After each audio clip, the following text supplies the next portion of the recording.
ಒಂದ್ಸಲ ಕೊಟ್ಟಲ್ಲೇನ್ರಿ ಹೋಗ್ಬೇಕು.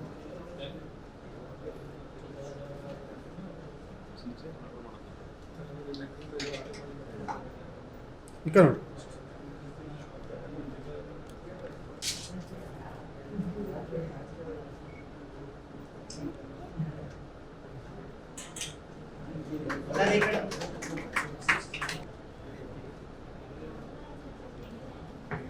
ಹೆಂಗಸ ಹೊಡಿತೀರಿ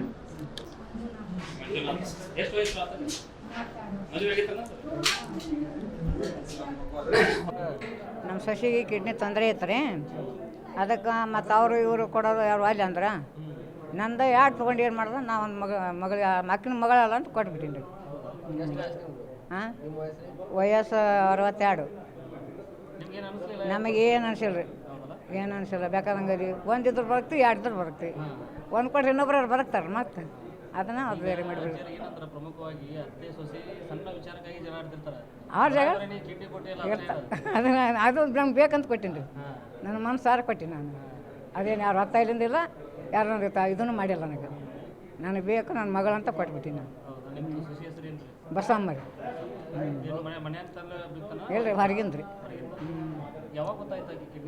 ಅದು ಮೊದಲಿಂದ ಗೊತ್ತಾಯ್ತು ಬಿಡ್ರಿ, ಗೊತ್ತಾಯ್ದಂತ ತೋರಿಸಿದ್ವಿ, ಅದನ್ನು ಬಗೆಹರಂಗೆ ಕಾಣಂತೆ ಸುಮ್ಮನೆ ಒಂದು ಕೊಟ್ಟು ಹಾಕ್ಸ್ಬಿಟ್ಟಿವಿ. ಬೇಕಾ ಆರಾಮದಾಡ ಆಕಿನೂ ಆರಾಮದಾಡ, ನಾನು ಆರಾಮದೇನಿ ರೀ, ಏನಿಲ್ಲ. ಆಕೆ ಏನಂತ ಆಕೆ ಏನಿಲ್ಲ, ಮತ್ತು ಖುಷಿ ಆಗ್ತದ್ರಿ ಆಕೆಗನು. ಆಕೆ ಹಂಗಂತಾಳ. ಹಾಂ ಮಾಡಂತ ಮಾಡ್ಬೋದು ರೀ, ಮತ್ತು ಮಾಡಿದ್ರೆ ಮತ್ತೆ ಎರಡು ಇಟ್ಕೊಂಡ್ರೆ ಏನು ಮಾಡಿರಿ, ಇನ್ನೊಂದು ಜೀವನ ಬದುಕ್ತದಲ್ಲ ರೀ. ಹಾಂ, ಎರಡು ಇಟ್ಕೊಂಡ್ರೂ ಅಷ್ಟೇ ಬದುಕ್ತಿ, ಒಂದು ಇಟ್ಕೊಂಡ್ರೆ ಅಷ್ಟೇ ಬದುಕ್ತಿ. ನಮ್ಮದು ಮಾಡೋರಿ. ಶಾಂತಾಬಾಯಿ. ನಮ್ಮ ಹೆಸರು ಪ್ರಕಾಶ್ ಅಂತ ಹೇಳ್ರಿ. ನಮ್ಮದು ಯಾದಗಿರಿ ಜಿಲ್ಲೆ ಸುರಪುರ ತಾಲೂಕು ಮಾಳೂರು ಅಂತೇಳಿ. ನಮ್ಮ ಮಿಸ್ಸಸ್ ಕಿಡ್ನಿ ಪ್ರಾಬ್ಲಮ್ ಇತ್ತು. ಡೆಲಿವರಿ ಟೈಮ್ದಾಗ ಗೊತ್ತಾಗಿದ್ದು ನಮಗೆ ಈ ಥರ ಆಗೈತೆ ಅಂತಂದು.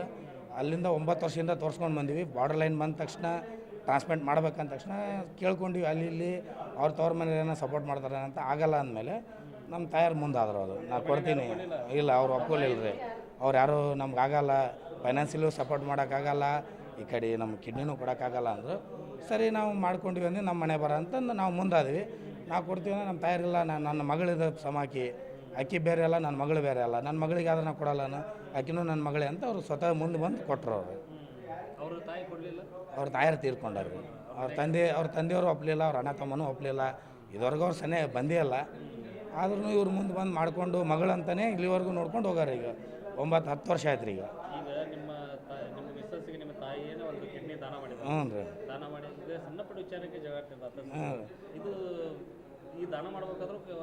ಇಲ್ಲ ಸರ್, 14 ವರ್ಷ ಆಯ್ತು ರೀ. ಇದುವರೆಗೂ ಆಕಿ ಮಗಳಂತಲೇ ನೋಡ್ಕೊಂಡಾರ್ರಿ ಅವ್ರು. ಆಕಿನೂ ತಾಯಿ ಅಂತಲೇ ನೋಡ್ಕೊಂಬಂದಾಳ್ರಿ ಇಲ್ಲಿವರೆಗೂ. ಒಂದು ಸಣ್ಣ ವಿಷಯಕ್ಕೂ ಮನೆಗೆ ಯಾವುದೂ ಇದು ಬಂದಿಲ್ಲ ನಮಗೆ. 14 ವರ್ಷದ ನಮ್ಮ ಮ್ಯಾರೇಜ್ ಆಗಿ ಇಲ್ಲಿ ತನೂ ಆಕಿನೂ ತಾಯಿ ಅಂತಲೇ ನೋಡ್ಕೊಂಡು ಹೋಗ್ಯಾಳ, ಆಕಿನೂ ಮಗಳಂತಲೇ ನೋಡ್ಕೊಂಬಂದಾರ್ರಿ. ಈಗ ಏನು ನಮ್ಗೆ ಹೆಮ್ಮೆ ಇದ್ರಿ. ಇದು ಇವತ್ತಿನ ಮೆಟ್ಟಿಗೆ ಒಂದು ಚರಿಗೆ ನೀರು ಕೊಡಂಗಿಲ್ಲ ರೀ ಯಾರು ಎದ್ದು. ಒಂದು ಅರ್ಧ ಜೀವನನೇ ತೆಗೆದು ಕೊಟ್ಟಾರ ಅಂದಾಗ ಹೆಮ್ಮೆನೇ ಇರ್ತೈತೆ ರೀ. ಅವರಿಬ್ಬರೂ ಒಂದು ಲೆವೆಲ್ಲ ನಾನು ನೋಡ್ಕೊಂಡು ಹೋಗ್ತೀನಿ. ಇನ್ನು ಅವ್ರಿಗೂ ರೀ ಖರ್ಚು ವೆಚ್ಚ ನಾವು ಫೈನಾನ್ಸಲ್ಲಿ ಮಾಡ್ಕೊಂಡಿದ್ದೀವಿ ರೀ, ಮಾಡ್ಕೊಂಡು ಮಾಡೀವಿ. ಏನಿಲ್ಲ ರೀ, ನಾವು ಇದು ಮಾಡ್ಕೊಂಡಿವಿ. ಇವಾಗ PM ಇದ್ರೊಳಗೆ ಫಂಡ್ನಾಗ ರಿಲೀಸ್ ಮಾಡಿ ಕೊಡ್ತೀನಿ ಅಂತ ಹೇಳ್ಯಾರ. ಆದಷ್ಟು ಆಗಲಿ ದುಡ್ಡು ಬಂದು ನಾವು ನಾಳೆ ದುಡ್ಡು ಗಳಿಸ್ಬೋದು, ಜೀವನ ಗಳಿಸೋಕ್ಕಾಗಂಗಿಲ್ಲಲ್ಲ. ಅದಕ್ಕೆ ಫೈನಾನ್ಸಿಯಲಿ ಹೆಂಗೋ ಫಿಟ್ನೆಸ್ ಆಗಿ ಫ್ಯಾಮ್ಲಿ ಒಂದು ಸ್ವಲ್ಪ ಬ್ಯಾಕ್ ಸಪೋರ್ಟ್ ಆದ್ರೆ ರೀ. ನಮ್ಮ ತಂಗಿಯವರು, ನಮ್ಮ ಮಾಮಾರು ಎಲ್ಲ ಸಪೋರ್ಟಾಗಿ ಮಾಡಿಕೊಟ್ರು, ಮುಗಿಸ್ಕೊಂಡಿವಿ. ಅದು ದುಡ್ಡಿಂದ ಪ್ರಾಬ್ಲಮ್ ಇಲ್ಲ, ಜೀವನ ಇಬ್ಬರದು ಉಳಿತಲ್ಲ, ಅಷ್ಟೇ ಸಾಕು ನಮಗೆ. ಪ್ರಕಾಶ್ ಅಂತ ಹೇಳಿ ಸರ್. ಬಿಜಾಪುರದಲ್ಲಿ ಪ್ರಪ್ರಥಮವಾಗಿ 2023 ಫೆಬ್ರವರಿಯಲ್ಲಿ ನಾವು ಕಿಡ್ನಿ ಟ್ರಾನ್ಸ್ಪ್ಲಾಂಟ್ ಸ್ಟಾರ್ಟ್ ಮಾಡಿದ್ದೀವಿ. ಈ 3 ವರ್ಷಗಳಲ್ಲಿ ನಾವು ಇಲ್ಲಿವರೆಗೂ 28 ಸಕ್ಸಸ್ಫುಲ್ ಕಿಡ್ನಿ ಟ್ರಾನ್ಸ್ಪ್ಲಾಂಟ್ ಮಾಡಿದ್ದೀವಿ ಅಂತ ಹೇಳಲಿಕ್ಕೆ ತುಂಬ ಹೆಮ್ಮೆ ಆಗ್ತಾಯಿದೆ. ಇದು ಯಾಕೆ ನಾವು ಹೇಳಲಿಕ್ಕೆ ಇಷ್ಟಪಡ್ತೀವಪ್ಪ ಅಂತಂದರೆ, ಈಗ ಬಿಜಾಪುರದಂಥ ನಗರದಲ್ಲಿ ನಾನು ಈಗ ಬಿಜಾಪುರಕ್ಕೆ ಬಂದು 20 ವರ್ಷ ಆಯಿತು. ನಾವು ಯಶೋಧ ಆಸ್ಪತ್ರೆ ಸ್ಟಾರ್ಟ್ ಮಾಡಿ 15ನೇ ವರ್ಷ. ನಾನು ಬಂದದ್ದು 2005 ಅಕ್ಟೋಬರ್ ಬಿಜಾಪುರಿಗೆ. ಬಟ್ 2005ರಲ್ಲಿ ನಮ್ಮ ಕಿಡ್ನಿ ಸೇವೆಯಲ್ಲಿ ನಾವು ಬಿಜಾಪುರದಲ್ಲಿ ಹೆಂಗಿದ್ದೀವಿ, ಇವತ್ತು 20 ವರ್ಷದಲ್ಲಿ ನಾವು ಸಾಕಷ್ಟು ಬಿಜಾಪುರದಲ್ಲಿ ಕಿಡ್ನಿ ರೋಗಿಗಳಿಗೆ ಹಾಗೂ ಇತರ ಎಲ್ಲ ರೋಗಿಗಳಿಗೂ ನಾವು ಯಶೋಧ ಆಸ್ಪತ್ರೆಯಿಂದ ಸಾಕಷ್ಟು ಸರ್ವಿಸನ್ನು ಕೊಡ್ತಾ ಇದ್ದೀವಿ. ಇದರಲ್ಲಿ ಮೇನ್ ನಿಮ್ಮ ಎಸ್ಪೆಷಲಿ ಪ್ರೆಸ್ ಅವ್ರದ್ದು ಯಾಕೆ ಅವೇರ್ನೆಸ್ ಭಾಳ ಜನಕ್ಕೆ ನಾವು ಬಂದಾಗ ಇರಲಿಲ್ಲ ರೀ. ಇವತ್ತಿನ ಮಟ್ಟಿಗೆ ಭಾಳಷ್ಟು ಜನ ಬೇಗ ಕಿಡ್ನಿ ತೊಂದರೆಗೆ ಗೊತ್ತಾದಾಗ ಬರ್ತಾ ಇದ್ದಾರೆ. ಬಟ್ 2005 ನಾವೇನು ಬಿಜಾಪುರಕ್ಕೆ ಬಂದಾಗ ಎಲ್ಲರೂ ಕಿಡ್ನಿ ರೋಗ ಗೊತ್ತಾಗೋದು ICUಗೆ ಅಡ್ಮಿಟ್ ಆದಾಗ ಗೊತ್ತಾಗ್ತಿತ್ತು. ಅಂದರೆ ಆಲ್ಮೋಸ್ಟ್ ಡಯಾಲಿಸಿಸ್ ಸ್ಟೇಜ್ಗೆ ಎಲ್ಲರೂ ಬರ್ತಾಯಿದ್ರು. ಬಟ್ ಲಾಸ್ಟ್ ಕಳೆದ 20 ವರ್ಷದಲ್ಲಿ ನಮ್ಮ ಪ್ರಯತ್ನ ಹಾಗೂ ನಿಮ್ಮೆಲ್ಲರ ಸಹಯೋಗದಲ್ಲಿ, ಯಾಕೆ ಪತ್ರಿಕೆಯವ್ರದ್ದು ಮತ್ತು TV ಚಾನಲ್ದು ಭಾಳ ಇಂಪಾರ್ಟೆಂಟ್ ಜನರಲ್ಲಿ ನಾವು ಈ ರೋಗಗಳ ಬಗ್ಗೆ ತಿಳುವಳಿಕೆ ನೀಡುವಲ್ಲಿ. ಯಾಕಂತಂದ್ರೆ ತಮಗೆಲ್ಲರಿಗೂ ಗೊತ್ತಿದ್ದ ಹಾಗೆ ಇವತ್ತು ಜಗತ್ತಿನಾದ್ಯಂತ ಮತ್ತು ನಮ್ಮ ಜಿಲ್ಲೆಯಲ್ಲಿ BP ಶುಗರು ತುಂಬ ಜಾಸ್ತಿ ಇರೋದರಿಂದ ಹಾಗೂ ನಮ್ಮ ಕ್ಲೈಮೇಟ್ ಅಂತೀವಿ ಬಿಸಿಲು ಜಾಸ್ತಿ ಇರೋದರಿಂದ ಇಲ್ಲಿ ಸ್ಟೋನ್ ಸಮಸ್ಯೆ ಜಾಸ್ತಿ ಮತ್ತು ಕಿಡ್ನಿ ಸಮಸ್ಯೆ ಬೇರೆ ಜಗಕ್ಕಿಂತ ಇಲ್ಲಿ ಕಿಡ್ನಿ ಸಮಸ್ಯೆ ಜಾಸ್ತಿ ಇದೆ ರೀ. ಮತ್ತು ಒಂದು ಸಲ ಕಿಡ್ನಿ ರೋಗ ಬಂತು ಅಂತಂದರೆ ಅವರು ಡಯಾಲಿಸಿಸ್ ಸ್ಟೇಜ್ಗೆ ಬಂದಾಗ ಅದು ಬಹಳ ತೊಂದರೆ ಆಗ್ತೈತಿ. ಅಂದರೆ ನಾವು ಒಂದು ಸಲ ಕಿಡ್ನಿ ಫೇಲ್ಯೂರ್ ಆಗಿ ಡಯಾಲಿಸಿಸ್ ಸ್ಟೇಜಿಗೆ ಬಂದಾಗ ನಮಗೆ 3 ಆಪ್ಷನ್ ಇರ್ತಾವೆ. ಒಂದು ಹೊಟ್ಟೆ ಡಯಾಲಿಸಿಸ್, ಇನ್ನೊಂದು ಬ್ಲಡ್ ಡಯಾಲಿಸಿಸ್ ಮತ್ತು ಕಿಡ್ನಿ ಟ್ರಾನ್ಸ್ಪ್ಲಾಂಟ್. ಬಟ್ ಏನಾಗಿದೆ ಅಂತಂದರೆ ಎಲ್ಲರೂ ಕಿಡ್ನಿ ಡಯಾಲಿಸಿಸ್ ಸ್ಟೇಜಿಗೆ ಬಂದಾಗ ಇದು ಬಹಳಷ್ಟು ಫೈನಾನ್ಷಿಯಲ್ ಬರ್ಡನ್ ಆಗುತ್ತೆ ಬೋತ್ ಫ್ಯಾಮ್ಲಿಗೆ ಗೌರ್ಮೆಂಟಿಗೆ. ಅದಕ್ಕೆ ನೀವೆಲ್ಲರೂ ಇವತ್ತು ಕಳಕಳಿ ವಿನಂತಿ ಏನಪ್ಪ ಅಂತಂದರೆ ಜನರಲ್ಲಿ ನಾವು ಈ ಕಿಡ್ನಿ ರೋಗದ ಬಗ್ಗೆ ಅರಿವು ಮೂಡಿಸ್ಬೇಕಾಗಿದೆ. ಅಂದರೆ ಕಿಡ್ನಿ ರೋಗದ ಬಗ್ಗೆ ಬೇಗ ಅರಿವು ಮೂಡಿಸ್ತಂದ್ರೆ ಕಿಡ್ನಿ ರೋಗ ಬರದಂತೆ ತಡೆಗಟ್ಬೋದು. ಬಂದ ಮೇಲೆ ಬೇಗ ಡಿಟೆಕ್ಟ್ ಮಾಡಿದೆವಂದ್ರೆ ನಾವು ಡಯಾಲಿಸಿಸ್ ಸ್ಟೇಜಿಗೆ ಹೋಲಾರ್ದಂಗೆ ನೋಡ್ಕೋಬೋದು. ಯಾಕಂದ್ರೆ ಒಂದು ಸಲ ಪೇಷಂಟ್ ಡಯಾಲಿಸಿಸ್ ಹೋದರು ಅಂದರೆ ನಿಮಗೆ ಹೇಳ್ಬೇಕಂದ್ರೆ ಈ ಭಯಂಕರ ಸುದ್ದಿ ಅಂದ್ರೆ ನಮ್ಮ ದೇಶದಲ್ಲಿ ಪ್ರತಿ ವರ್ಷ 2.5 ಲಕ್ಷ ಜನ ಡಯಾಲಿಸಿಸ್ ಸ್ಟೇಜಿಗೆ ಹೋಗ್ತಾರೆ ರೀ. ಬಟ್ ಅದರಲ್ಲಿ ನಾವು ಕಿಡ್ನಿ ಟ್ರಾನ್ಸ್ಪ್ಲಾಂಟ್ ಮಾಡೋದು ಬರೀ 13,000 ರಿಂದ 15,000 ಜನಕ್ಕೆ ಇಂಡಿಯಾದಲ್ಲಿ. ಉಳಿದೆಲ್ಲ ಜನರು ಹೀಮೋಡಯಾಲಿಸಿಸ್ ಮೇಲೆ ಇರ್ತಾ ಇದ್ದಾರೆ. ಅದು 2016 ಆದಮೇಲೆ ಪ್ರಧಾನಮಂತ್ರಿ ಏನು ಡಯಾಲಿಸಿಸ್ ಪ್ರೋಗ್ರಾಮ್ ಬಂದಮೇಲೆ ಭಾಳಷ್ಟು ಮಂದಿಗೆ ಹೆಲ್ಪ್ ಆಗಿದೆ.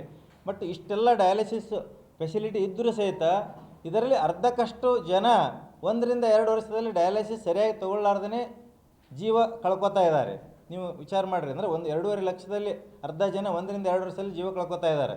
ಯಾಕಂದರೆ ಅದು ಡಿಸೀಸು ಹಂಗಿರ್ತೈತಿ, ಪ್ಲಸ್ ಇದು ಯಾಕಂದ್ರೆ ಡೇ ಟು ಡೇ ಅಲ್ಲರಿ ವಾರದಲ್ಲಿ 2 ಸಲ 3 ಸಲ ಡಯಾಲಿಸಿಸ್ ಬರಬೇಕಾಗ್ತೈತಿ. ಹಿಂಗೆ ಕಿಡ್ನಿ ಪ್ರಾಬ್ಲಮ್ ಒಂದು ನಾವು ಬರದಂತೆ ನೋಡ್ಕೋಬೇಕಾಗಿದೆ.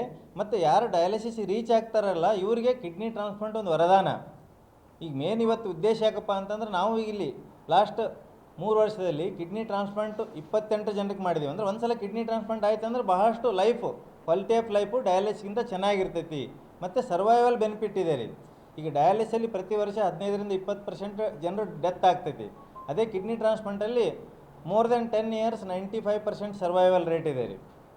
ಆನ್ ಆನ್ ಎವರೇಜ್ ಇಂಡಿಯಾದಲ್ಲಿ 12 ರಿಂದ 17 ವರ್ಷ 57 ವರ್ಷವರೆಗೆ ಬದುಕಿದ ನಿದರ್ಶನಗಳದಾವೆ ಕಿಡ್ನಿ ಟ್ರಾನ್ಸ್ಪ್ಲಾಂಟ್ ಆದಮೇಲೆ. ಅದಕ್ಕೆ ಕಿಡ್ನಿ ಟ್ರಾನ್ಸ್ಪ್ಲಾಂಟ್ ಮತ್ತು ಯಾಕೆ ಎಲ್ಲರಿಗೆ ನೀವು ಕಿಡ್ನಿ ಟ್ರಾನ್ಸ್ಪ್ಲಾಂಟ್ ಮಾಡ್ತಾ ಇಲ್ಲ ಅಂತ ನೀವು ಕೇಳ್ಬೋದು. ಯಾಕೆ ವರ್ಷಕ್ಕೆ 2.5 ಲಕ್ಷ ಜನ ಡಯಾಲಿಸಿಸ್ ಹೋಗ್ತಾರೆ, ಅದ್ರಾಗ ಬರೀ 13 ರಿಂದ 14,000 ಜನಕ್ಕೆ ಮತ್ತೆ ಕಿಡ್ನಿ ಟ್ರಾನ್ಸ್ಪ್ಲಾಂಟ್ ಆಗ್ತಾಯಿದೆ. ಇದಕ್ಕೆ ಮೇನ್ ಹರ್ಡಲ್ ಕಿಡ್ನಿ ಟ್ರಾನ್ಸ್ಪ್ಲಾಂಟೇಷನ್ಗೆ ಡೋನರ್ ಪ್ರಾಬ್ಲಮ್ಮು. ಡೋನರು ಯಾಕಂದರೆ ಕಿಡ್ನಿ ಟ್ರಾನ್ಸ್ಪ್ಲಾಂಟ್ ಮಾಡ್ಬೇಕಂತಂದ್ರೆ ಸಂಬಂಧಿಕರಲ್ಲಿ ಯಾರಾದರೂ ಬ್ಲಡ್ ಗ್ರೂಪ್ ಮ್ಯಾಚ್ ಇದ್ದರೆ ಕಿಡ್ನಿ ಟ್ರಾನ್ಸ್ಪ್ಲಾಂಟ್ ಮಾಡ್ಬೋದು. Second financial. ಮತ್ತು ಡೋನರ್ದು ಪ್ರಾಬ್ಲಮ್ ಚಾಲೆಂಜ್ ಏನಾಗ್ತೈತೆ ರೀ, ಮ್ಯಾಚಿಂಗ್ ಒಂದು ಪ್ರಾಬ್ಲಮ್ ಇರ್ತಿತ್ತು ಇಷ್ಟು ದಿವಸ, ಪ್ಲಸ್ ಎಲಿಜಿಬಲ್ ಡೋನರ್ ಅಂತೀವಿ. ಯಾಕೆ ಕಿಡ್ನಿ ಯಾರ್ಯಾರು ಕೊಡ್ಬೋದಪ್ಪ ಅಂತಂದ್ರೆ ನಾರ್ಮಲ್ಲಾಗಿ ಜೀವಂತಿದ್ದಾಗ ನಾವು 2 ಇರ್ತಾವೆ ನಮ್ಮ ಕಿಡ್ನಿ, 1 ಡೊನೇಷನ್ ಮಾಡ್ಬೋದು. ಆ 1 ಡೊನೇಷನ್ ಮಾಡ್ಬೇಕಂದ್ರೆ ಸರ್ವೇ ಸಾಮಾನ್ಯ 18 ರಿಂದ 65 ವರ್ಷದವರು ನಾವು ಕಿಡ್ನಿ ಡೊನೇಷನ್ ಮಾಡಬಹುದು. ಅದು ಬಿಕಾಸ್ ನಮ್ಮ ರೂಲ್ಸ್ ನಮ್ಮದು ಏನು ದೇಶದಲ್ಲಿ ಕಿಡ್ನಿ ಟ್ರಾನ್ಸ್ಪ್ಲಾಂಟೇಷನ್ ಆ್ಯಕ್ಟ್ ಅಂತ ಏನಿದೆಯಲ್ಲ, first degree relatives first preference ಕೊಡ್ತೀವಿ ರೀ. ಅಂದರೆ ಇದರಲ್ಲಿ ತಂದೆ ತಾಯಿ ಕೊಡ್ಬೋದು, ಅಕ್ಕ ತಂಗಿ ಕೊಡ್ಬೋದು, ಮತ್ತು ಮಿಸ್ಸಸ್ ಕೊಡ್ಬೋದು. ಇನ್ನು ಸೆಕೆಂಡ್ ಡಿಗ್ರಿ ರಿಲೇಟಿವ್ ಅಂತೀವಿ, ಅಂದ್ರೆ ಅತ್ತೆ ಕೊಡ್ಬೋದು. ಅಂದರೆ ತಾಯಿ ತಂದೆ ಅಥವಾ ಅತ್ತಿ ಅಂದರೆ ಮಿಸ್ಸಸ್ ತಂದೆ ತಾಯಿ. ಬಟ್ ಇದಕ್ಕೆಲ್ಲ ಒಂದು ಸ್ಪೆಷಲ್ ಪರ್ಮಿಷನ್ ಬೇಕಾಗ್ತೈತಿ. ಇದು ಎಕ್ಸ್ಟೆಂಡೆಡ್ ಡೋನರ್ ಅಂತೀವಿ. ಅಂದರೆ ಕಿಡ್ನಿ ಟ್ರಾನ್ಸ್ಪ್ಲಾಂಟೇಷನ್ ಜಾಸ್ತಿ ಮಾಡಲಿಕ್ಕೆ ಸರ್ಕಾರದವರು ಒಂದು ಎಕ್ಸ್ಟ್ರಾ ರೂಲ್ಸ್ ಕೊಟ್ಟಿದ್ದಾರೆ, ಯಾಕಂದರೆ ಡೋನರ್ಸ್ ಸಮಸ್ಯೆ ಇರೋದ್ರಿಂದ. ಬಟ್ ಲಾಸ್ಟ್ ಈಗೇನು 5 to 10 ಇಯರ್ಸಲ್ಲಿ ಮತ್ತೊಂದು ಏನು ಅಡ್ವಾನ್ಸ್ ಆಗಿದೆ. ಇವತ್ತು ಯಾಕೆ ನಾವು ಪ್ರೆಸ್ ಮೀಟ್ ಕರೆದದ್ದು ಮೇನ್ ಉದ್ದೇಶ ಏನಪ್ಪ ಅಂತಂದರೆ ಇಲ್ಲಿವರೆಗೂ ಏನು ಮಾಡ್ತಿದ್ದೀವಿ ಅಂದರೆ ಬರೀ ಬ್ಲಡ್ ಗ್ರೂಪ್ ಮ್ಯಾಚ್ ಇದ್ದವ್ರಿಗೆ ಕಿಡ್ನಿ ಟ್ರಾನ್ಸ್ಪ್ಲಾಂಟ್ ಮಾಡ್ತಿದ್ದೀವಿ. ಬಟ್ ಇವತ್ತು ಮಟ್ಟಿಗೆ ನಮ್ಮದರಲ್ಲಿ 28ರಲ್ಲಿ 5 ಜನಕ್ಕೆ ನಾವು ಕಿಡ್ನಿ ಬ್ಲಡ್ ಗ್ರೂಪ್ ಮ್ಯಾಚ್ ಇಲ್ಲ ಅಂದರೂ ಸಹಿತ ಕಿಡ್ನಿ ಟ್ರಾನ್ಸ್ಪ್ಲಾಂಟ್ ಮಾಡಲಿಕ್ಕೆ ಸಾಧ್ಯ ಆಗಿದೆ. ಯಾಕೆ ಇವತ್ತಿನ ದಿವಸದಲ್ಲಿ ಸೈನ್ಸ್ ಇಷ್ಟು ಅಡ್ವಾನ್ಸ್ ಆಗಿದೆ ಅಂದರೆ ಮುಂಚೆ ಯಾಕೆ ನಾವು ಬ್ಲಡ್ ಗ್ರೂಪ್ ಮ್ಯಾಚ್ ಇದ್ದವ್ರು ಅಷ್ಟೇ ಮಾಡ್ತೀವಿ ಅಂದರೆ ರಿಜೆಕ್ಷನ್ ಭಾಳ ಆಗ್ತಿದ್ವಿ ರೀ. ಬಟ್ ಇವತ್ತು ಮೆಡಿಸಿನ್ನು ಮತ್ತು ಪ್ರೊಸೀಜರ್ಸ್ ಅಡ್ವಾನ್ಸ್ ಆಗಿರೋದ್ರಿಂದ ಬ್ಲಡ್ ಗ್ರೂಪ್ ಫಾರ್ ಎಕ್ಸಾಂಪಲ್ ಈಗ ಒಂದು ಪೇಷಂಟಿಗೆ A ಪಾಸಿಟಿವ್ ಇದೆ, ಅವ್ರ ಮನೆಯಲ್ಲಿ O ಅಥವಾ A ಇದ್ರಷ್ಟೇ ಕೊಡ್ಲಿಕ್ಕೆ ಆಗ್ತಿರ್ತೈತಿ. ಬಟ್ O ಇಲ್ಲಪ್ಪ, ಅವ್ರ ಮನೇಲಿ B ಇದ್ದಾರೆ, ಅವರಿಗೆ ಸಹಿತ ಇವತ್ತಿನ ಮಟ್ಟಿಗೆ ಕಿಡ್ನಿ ಟ್ರಾನ್ಸ್ಪ್ಲಾಂಟ್ ಮಾಡ್ತಾ ಇದ್ದೀವಿ. ಅದು ಮೆಡಿಸಿನ್ ಅಡ್ವಾನ್ಸ್ ಆಗೋದ್ರಿಂದ ಮತ್ತು ನಮ್ಮ ಎಕ್ಸ್ಪರ್ಟೈಸ್ ಜಾಸ್ತಿ ಆಗೋದ್ರಿಂದ